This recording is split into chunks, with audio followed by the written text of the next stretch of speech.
لا الہ الا اللہ محمد رسول اللہ۔ کون سی چیز ہے جو آپ کو سب سے زیادہ اللہ یاد دلاتی ہے؟ وہ عبادت ہے دعا۔ سمجھتے ہیں کہ نہیں سمجھتے؟ آج دعاؤں میں زیادہ زور نہیں ہے، یہ بڑا مسئلہ ہے۔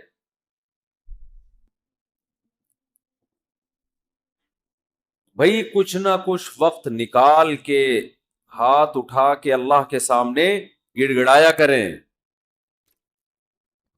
آج ہم لوگوں نے دعائیں مانگنا چھوڑ دیے۔ جب انسان اللہ کے سامنے دعا مانگتا ہے وہ اللہ سے باتیں کرتا ہے، اگر توجہ سے دعا مانگے۔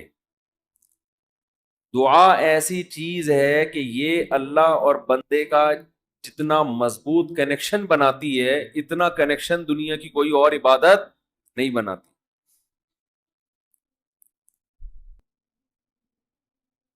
ہمیں شیطان برغلاتا ہے کہ اس سے مل کیا رہا ہے تمہیں، نظر تو کچھ بھی نہیں آتا، ملتا تو کچھ بھی نہیں ہے۔ یہ شیطان کا بہت بڑا دھوکہ ہے، وہ بندے اور اللہ کے تعلق کو مضبوط نہیں ہونے دیتا۔ حضرت عمر رضی اللہ تعالی عنہ فرمایا کرتے تھے کہ مجھے اس کی زیادہ فکر نہیں ہوتی کہ میری دعائیں قبول ہو رہی ہیں کہ نہیں ہو رہی، مجھے زیادہ فکر اس کی ہوتی ہے کہ دعائیں مانگنے کی توفیق مل رہی ہے کہ نہیں مل رہی۔ دعائیں مانگنے کی توفیق مل رہی ہے، اس کا مطلب قبول ہو رہی ہیں۔ فوکس تو اس کو کرو کہ دعا مانگ رہے ہیں کہ نہیں مانگ رہے۔ یہ کیسے ہو سکتا ہے کہ اس احکم الحاکمین کے سامنے ہاتھ اٹھاتے ہوں اور وہ خالی ہاتھ واپس کرتا ہو؟ تو آج دعاؤں میں جان ختم ہو گئی، دعائیں مانگنا چھوڑ دی۔ یہ جو میں نے قرآن کی آیت پڑھی ہے، رمضان اور دعا کا آپس میں بہت گہرا تعلق ہے، بہت گہرا۔ جب انسان اللہ کے لیے کوئی عبادت کرتا ہے، کوئی قربانی دیتا ہے، اللہ کا نام قرآن میں ہے شکور، قدردان۔ شکور کسے کہتے ہیں؟ قدردان۔ آپ تھوڑا کرو، وہ اس کی قدر بہت زیادہ کرے۔ کچھ لوگ ناقدرے ہوتے ہیں نا، آپ کچھ بھی کر لیں ان کے لیے کہتے ہیں نا ناقدرہ ہے، میری بات کو ویلیو ہی نہیں دیتا، میرے احسان کو ویلیو ہی نہیں دیتا۔ اس لیے علماء کہتے ہیں کہ افطار کے وقت دعا کرنی چاہیے، کیوں؟ آپ نے سارا دن اللہ کے لیے ایک قربانی دی ہے، یہ بڑی بات ہے۔ آپ کی نظر میں شاید اس کی ویلیو نہ ہو، اللہ کی نظر میں اس کی بڑی ویلیو ہے کہ میرا بندہ نے مجھے دیکھا نہیں ہے اور اس نے سارا دن میرے لیے کھانا پینا چھوڑ دیا۔ کیا کر رہے ہیں؟ یہ مکھی تنگ کر رہی ہے، لیکن اتنا ایسے نہ پکڑیں کہ مکھی سے زیادہ آپ تنگ کرنا شروع کر دیں۔ بس بھاگ گئی، نام ہی کافی ہے۔ تو کیا بات چل رہی تھی یار؟ دعا کی تو چل رہی تھی، یہ یہاں ہاں افطار کی بات کر رہا تھا۔ تو ہم اس کو شاید ہلکا سمجھتے ہوں، لیکن اللہ کی نظر میں یہ ہلکا عمل نہیں ہے۔ اللہ کہتے ہیں مجھ پر ایمان رکھتے ہیں، مجھے مانتے ہیں۔ اگر اللہ کو نہ مانتے ہوتے تو کوئی کسی کے کہنے پر کھانا پینا، آج کل تو لوگ ڈاکٹروں کے کہنے پہ نہیں چھوڑ رہے۔ ڈاکٹر کہتا ہے کہ آپ کو نقصان دے گا کھانا پینا، آپ ڈائٹنگ کرو، مت کھاؤ، پھر بھی کھا رہے ہیں لوگ کہ مر جائیں لیکن کھانا نہ چھوڑیں۔ یہ کتنی بڑی اللہ کی رحمت ہے، اللہ تعالیٰ پورے رمضان میں ہم سے کھانا پینا چھڑوا دیتے ہیں، توفیق دے دیتے ہیں۔ تو میرے اور آپ کے دل میں شاید قدر نہ ہو، لیکن اللہ تو قدردان ہے، وہ اس عمل کی بہت زیادہ قدر کرتا ہے۔ اس لیے کہتے ہیں کہ افطار کے وقت دعائیں قبول ہوتی ہیں، تضرع کا وقت ہے، عاجزی کا وقت ہے۔ تو دعائیں خوب کثرت سے کیا کریں. دعاؤں میں عاجزی، گڑ گڑانا، لجاجت کرنا. نبی صلی اللہ علیہ وسلم نے فرمایا دعا رو کے مانگو، اور رونا نہ آئے تو رونے جیسی صورت بنا لو، صورت بنا لو رونے جیسی. ہمارے نبی نے ہمیں، کیونکہ اللہ کے سفیر ہیں نا، اللہ کا پیغام لے کر آئے، ہر چیز میں ہمیں گائیڈ کر دیا ہے. غیر مسلم کے پاس نہ مانگنے کا طریقہ ہے، کس سے مانگنا ہے یہ بھی نہیں پتا، کیا مانگنا ہے یہ بھی نہیں پتا. کبھی ادھر جا کے مانگ رہا ہے، کبھی ادھر جا کے مانگ رہا ہے، یہ بھی نہیں پتا مانگنا کس سے، کیسے مانگنا ہے. کوئی یوں مانگ رہا ہے، کوئی کسی اور اسٹائل سے مانگ رہا ہے، یہ بھی نہیں پتا. کون سے ٹائم پہ مانگنا ہے جس میں قبولیت کا امکان زیادہ ہے، یہ بھی نہیں پتا. تو اللہ کے حبیب صلی اللہ علیہ وسلم نے ہمیں یہ بھی بتایا مانگنا کیا ہے، یہ بھی بتایا کس ٹائم پہ مانگنے کی فضیلت زیادہ ہے، اور یہ بھی بتایا مانگنا کیسے ہے، دل کی کیفیت کیا ہونی چاہیے، ظاہر کی کیفیت کیا ہونی چاہیے. تو سب سے زیادہ دیکھو، اللہ سے محبت ایک دفعہ دل میں تھوڑی سی چنگاری پیدا ہو گئی نا، تھوڑا سا تعلق اللہ سے کنیکشن بحال ہو گیا، اس کا دنیا میں سب سے پہلا فائدہ ملتا ہے سکون. اس کا جو دنیا میں سب سے فوراً کیش فائدہ ملتا ہے نا، کیش، وہ کیا ملتا ہے؟ آدمی اپنے آپ کو محفوظ سمجھنا شروع کر دیتا ہے کہ یار میں نے اپنے آپ کو کس کے حوالے کر دیا؟ اللہ کے.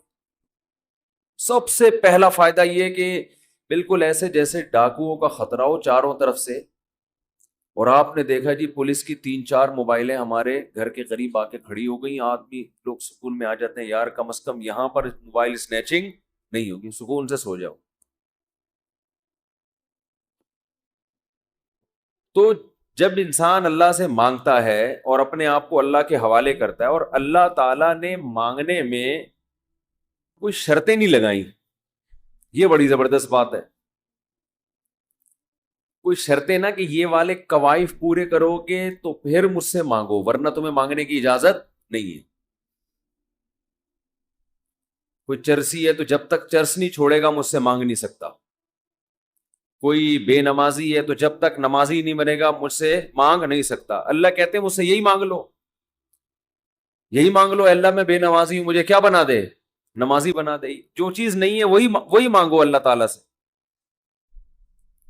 وقال ربکم ادعونی استجب لکم، قرآن کہتا ہے، تمہارا رب کہتا ہے مجھ سے مانگو میں تمہاری پکار کو قبول کروں گا. اور کمال کی بات یہ ہے، پہلے مجھے اس آیت کی تفسیر سمجھ میں نہیں آتی تھی. اللہ کہتے ہیں مانگو میں تمہیں دوں گا، نہیں مانگو گے ایسے متکبرین کے لیے میں نے جہنم کی آگ رکھی ہے بھائی. یہ سمجھ سے بالاتر. میں آپ سے کہہ رہا ہوں مجھ سے قرضہ مانگو، آپ کہتے ہیں شکریہ جی آپ نے آفر کی، ضرورت ہوئی تو مانگیں گے، نہیں تو ٹھیک ہے جی بہت شکریہ. میں کہہ رہا ہوں اگر نہیں آئے نا مانگنے کے لیے، پھر دیکھو میں گنڈے بھیجوں گا، کٹ لگواؤں گا. آپ کہو گے یہ کون سا طریقہ ہے بھائی، یہ مجھ پر احسان کر رہے ہو یا گن پوائنٹ زبردستی کروا رہے ہو کام؟ سمجھ میں آ رہی ہے بات کہ نہیں آ رہی ہے؟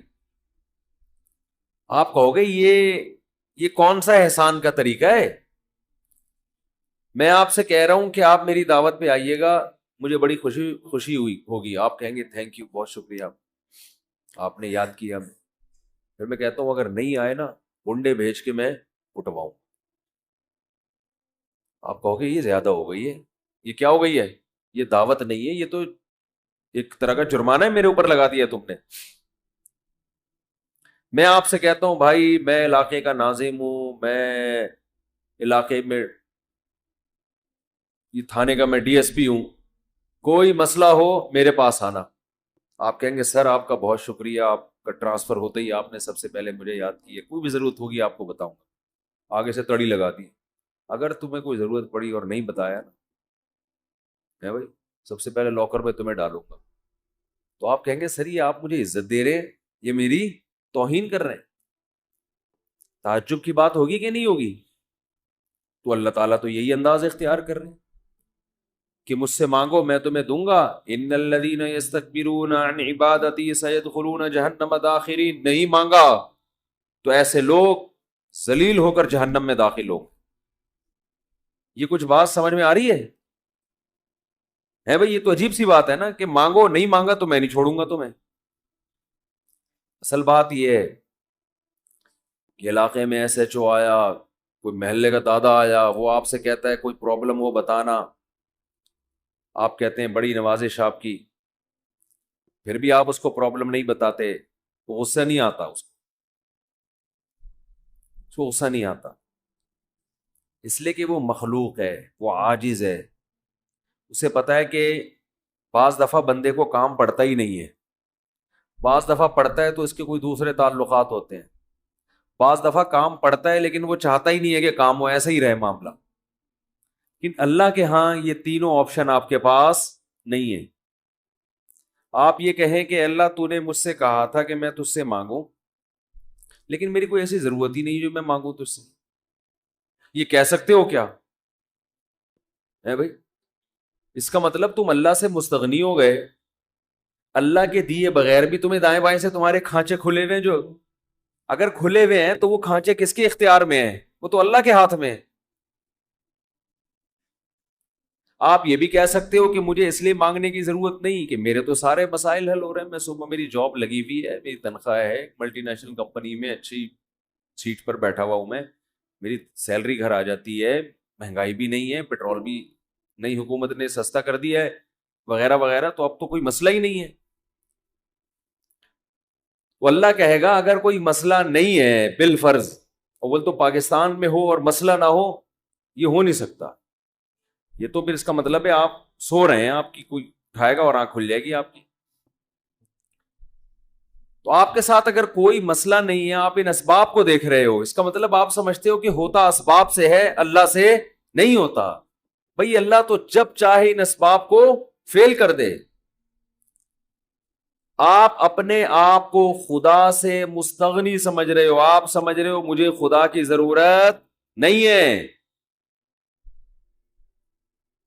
اس پر اللہ عذاب دے گا کہ تو اپنے آپ کو یہ سمجھ کیسے بیٹھا کہ تجھے ضرورت نہیں ہے میری. یہ ایسے محلے کا کوئی دادا آیا اور سارے کام اس کے ہاتھ میں، اس نے آپ سے بولا کوئی تنگ کرے تو مجھے بتانا، اور اسے پتا ہے کوئی نہ کوئی تنگ کر رہا ہے اس کو، آپ پھر بھی نہیں بتا رہے. وہ بلائے گا، بولے گا بھائی آپ کیوں نہیں بتا رہے؟ آپ کہتے ہیں بھائی کوئی مجھے تنگ کر رہا ہے تو میں برداشت کر رہا ہوں، اس لیے نہیں بتا رہا. اس پہ غصہ نہیں آئے گا اس کو. لیکن اگر آپ نے اس سے کہا کوئی مجھے تنگ کر رہا ہے، میں آپ کو اس لیے نہیں بتا رہا کہ مجھے پتا ہے کہ میرے جاننے والے ہیں، وہ مجھے بچا لیں گے، اس دادے کو غصہ آئے گا کہ میرے علاوہ کون اس محلے کا دادا ہے بھائی. آئے گا کہ نہیں آئے گا؟ تو اللہ کے سامنے ہم یہ بھی نہیں کہہ سکتے کہ اللہ یہ پریشانی ہے مجھے تنگ کر ہی نہیں رہی ہے، مجھے کوئی ٹینشن ہے ہی نہیں. یہ بھی نہیں کہہ سکتے. اس لیے نہیں کہہ سکتے کہ ہم انسان ہیں، مخلوق ہیں، اللہ کے ہاتھ میں سارے اسباب ہے. وہ جب پریشان کرنے پر آئے گا، وہ مصیبتیں دینے پر آئے، ہم میں سے کسی میں دم نہیں ہے کہ ان مصیبتوں کو اس کی توفیق کے بغیر برداشت کر لیں. یہ ممکن نہیں ہے. اور یہ بھی ممکن نہیں ہے اس کے علاوہ کوئی وہ مصیبتیں ہم سے دور کر دے. کتنی بڑی وعید ہے دعا نہ مانگنے پر. اور جو لوگ دعا نہیں مانگتے، حقیقت یہ ہے کہ وہ اپنے آپ کو دعا سے مستغنی سمجھتے ہیں. وہ کہتے ہیں مجھے ضرورت کیا ہے. میں ایک چٹکلا سناتا ہوں نا ایسے موقع پہ. ایک آدمی اپنا گدھا بیچنے جا رہا تھا بازار میں. کسی نے پوچھا کیا کر رہا ہے؟ اس نے کہا کہ یہ گدھا میں جاؤں گا مارکیٹ میں لاکھوں کا بکے گا. کسی نے کہا کہ انشاءاللہ کہہ دے کہ اگر اللہ نے چاہا. اس نے کہا انشاءاللہ، یعنی اللہ نے چاہا کہنے کی کیا ضرورت ہے؟ گدھا میرے ہاتھ میں، نسل اس کی اچھی ہے، مارکیٹ میں گدھے کی مانگ بھی ہے. گدھے مارکیٹ سے کیا ہو گئے ہیں؟ شارٹ. اگر وہ ہماری مارکیٹوں میں آتا، اسمبلیوں میں آتا، پتہ چلتا ہے یہاں مارکیٹ سے شارٹ نہیں ہے، ہول سیل کے حساب سے ہمارے ہیں. تو اب اسے لوگ کہہ رہے ہیں کہ بھائی بول دے اگر اللہ نے چاہا، وہ کہہ رہے ہیں اللہ نے چاہا کہ سب کچھ صحیح ہے، سب کچھ صحیح ہے. مارکیٹ میں گدھوں کی ویلیو بھی ہے اور انتظار میں بھی ہیں لوگ، تو منہ مانگی قیمت پہ بکے گا. اچانک کوئی مارکیٹ میں جب پہنچا، ڈاکو آیا، گدھا چھین کے لے گیا، یا اس گدھے کو بیماری ہوئی مر گیا، اب یہ خالی ہاتھ آ رہا ہے. اسی بندے سے رابطہ ہوا، اس نے پوچھا ہاں بھائی کیا ہوا؟ کہہ رہے انشاءاللہ میں گدھا لے کے جا رہا تھا، انشاءاللہ کوئی ڈاکو آیا، انشاءاللہ اس نے چاقو نکالا، اور انشاءاللہ وہ گدھا مجھ سے چھین کے لے گئے. اب بات بات پہ کیا لگا رہا ہے؟ انشاءاللہ. اس نے کہا کمبخت جب لگانا تھا تو اس وقت تو لگایا نہیں انشاءاللہ، اور اب لگا رہے. تو ہم پر جب مصیبت پڑتی ہے پھر ہم کہتے ہیں یار اللہ کہاں ہے؟ بھئی یہ تو مصیبت سے پہلے اللہ کو پکارو. جو اللہ کو نہیں پکارتا یہ اس کی علامت ہے کہ اس کی نظر اسباب پر ہے، اللہ پر نہیں ہے. وہ سمجھتا ہے یہ جیسے کافر اسباب کو دیکھتا ہے نا، وہ تو کہتا ہے خدا کیا کر رہا ہے؟ گاڑی کے ایکسیلیٹر پہ پاؤں رکھو تو گاڑی چلتی ہے، بریک پہ پاؤں رکھو تو رکتی ہے، تو اللہ کہاں ہے؟ تو اللہ کو اگر نہیں کوئی پکارتا تو اللہ اس کا مطلب پھر یہ سمجھتے ہیں کہ یہ سمجھتا ہے کہ اس کو میری ضرورت نہیں ہے. یہ بہت بڑا جرم ہے. بات بات پہ اللہ سے دعا مانگا کرو. پیغمبروں کی کتنی دعائیں اللہ نے قرآن میں نقل کی ہیں، بات بات پہ دعائیں مانگتے تھے، بات بات پہ دعائیں یاد کریں. دعائیں، ایک کتاب آتی ہے مناجات مقبولہ، یہ نام نوٹ کر لیں. کیا نام ہے اس کا؟ مناجات مقبولہ. ہر کتاب، ہر لائبریری سے مل جائے گی، یہ جو جتنے بھی کتب خانے ہوتے ہیں نا. مولانا اشرف علی تھانوی رحمہ اللہ تعالی نے قرآن اور حدیث کی دعاؤں کو جمع کر کے ایک چھوٹی سی کتاب میں لکھ لیا ہے، ایک چھوٹی سی کتابچے میں جمع کر لیا ہے. قرآن کی دعائیں اور حدیث میں جو دعائیں، بہت جاندار دعائیں ہیں. اچھا، دعا ایسی چیز ہے کہ جب جن الفاظ سے انسان مانگ رہا ہوتا ہے نا، وہ الفاظ بھی اس کے دل پہ اثر کر رہے ہوتے ہیں. تو انہوں نے بڑا شاندار کام یہ کیا کہ اب چونکہ دعائیں تو بہت زیادہ ہیں، ساری دعائیں قرآن اور حدیث کی آپ پڑھیں گے تو ایک ہی اتنی لمبی ہو جائے گی پھر. تو انہوں نے اس کو 7 حصوں میں ڈیوائڈ کر دیا ہے. سمجھتے ہیں؟ ہفتے کے دن، اتوار کے دن، یہ یعنی 7 منزلیں بنا دی ہیں اس کی. اس کا ترجمہ بھی ملتا ہے، یعنی وہ دعائیں عربی میں اور نیچے اس کا ترجمہ. آپ بے شک عربی نہ پڑھیں، ترجمہ پڑھ لیں. وہ روزانہ کا معمول بنائیں. اس سے کیا ہوگا؟ آپ کو قرآن و سنت کی دعائیں یاد ہونا شروع ہو جائیں گی. وہ ایسی جاندار دعائیں، ایسی جاندار، ان دعاؤں میں آپ کو لطف آنا شروع ہو جائے گا، چسکا لگ جائے گا. کیسی کیسی دعائیں دیکھو، ایک پڑھ کے سناتا ہوں. اللہم قسم لنا من خشیتک ما تحول به بیننا وبین معصیتک. اے اللہ ہمیں اتنا اپنا خوف دے دے، ہمارے دل میں اپنا اتنا خوف ڈال دے کہ وہ خوف ہمارے اور تیری نافرمانی کے درمیان آڑ بن جائے. سمجھ میں آ رہی ہے بات؟ زیادہ خوف نہیں چاہیے. زیادہ خوف پیدا ہو گیا تو زندگی کا مزہ کرکرا ہو جائے گا. جب آپ کے دل میں کسی چیز کا خوف مسلط ہو جاتا ہے تو لذتوں سے محروم ہو جاتے ہو آپ. دیکھو بچوں کے دلوں میں امتحان کا خوف ہوتا ہے نا، نہ کھا رہے ہیں نہ پی رہے ہیں. کراچی میں تو ایسا کوئی سیٹ اپ نہیں ہے، کوئی خوف ووف نہیں ہوتا. پنجاب میں دیکھا ہے ہم نے، بچوں کے پیپر ہونے والے، ایگزام ہونے والا، ایک دماغ پہ مسلط کر لیتے ہیں. زیادہ مسلط کریں گے تو پھر پڑھائی بھی نہیں ہوتی، ان سے ہاتھ پاؤں کانپنے لگتے ہیں.